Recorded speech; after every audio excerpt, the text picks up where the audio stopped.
ایک فقیر تھا، ملنگ درویش، اللہ کا بندہ. اس کی عادت یہ تھی کہ اپنے ڈیرے پہ آنے والوں کو کھلاتا، ان کو پلاتا، ان کی ضروریات کا خیال رکھتا، لیکن کو مالی آسودگیاں نہیں تھی.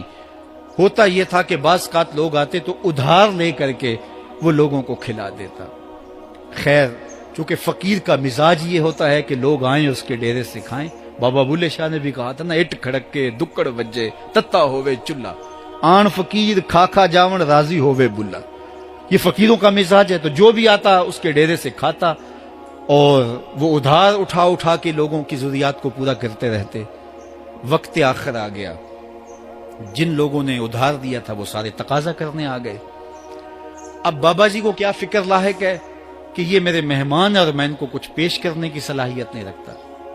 ایک بچہ تھا، وہ کچھ سامان بیچ رہا تھا، پتیسا بیچ رہا تھا یا کوئی اور چیز بیچ رہا تھا.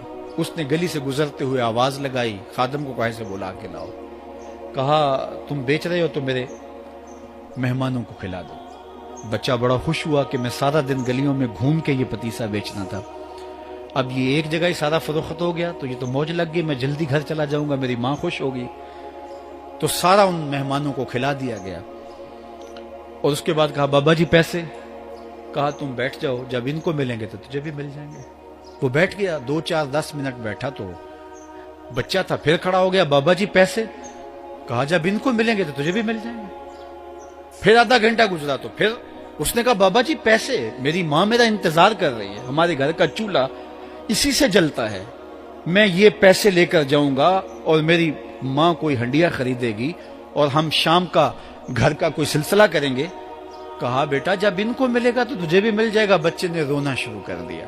یتیم بچہ تھا، اس کا سارا آسرا یہی تھا. اس نے رونا شروع کر دیا. جب بچہ رویا اللہ کی رحمت کو جوش آیا.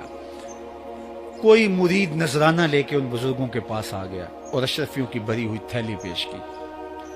وہ اتنے پیسے تھے کہ اس بچے کو بھی دیے، جتنے لوگ آئے تھے سب کا قرض چکایا. کہا جاؤ گھروں کو. تو سب نے کہا بابا جی ہم صبح سے بیٹھے ہوئے تھے تو یہ نذرانہ دینے والا صبح سے نہیں آیا تو اب کیسے آ گیا؟ کہا صبح سے تمہارے اندر کوئی رونے والا نہیں تھا، ایک رونے والا آیا تو باقیوں کا بھی کام بن گیا. بعض اوقات کسی ایک شخص کی وجہ سے باقیوں کی خطائیں بھی معاف ہوتی ہیں.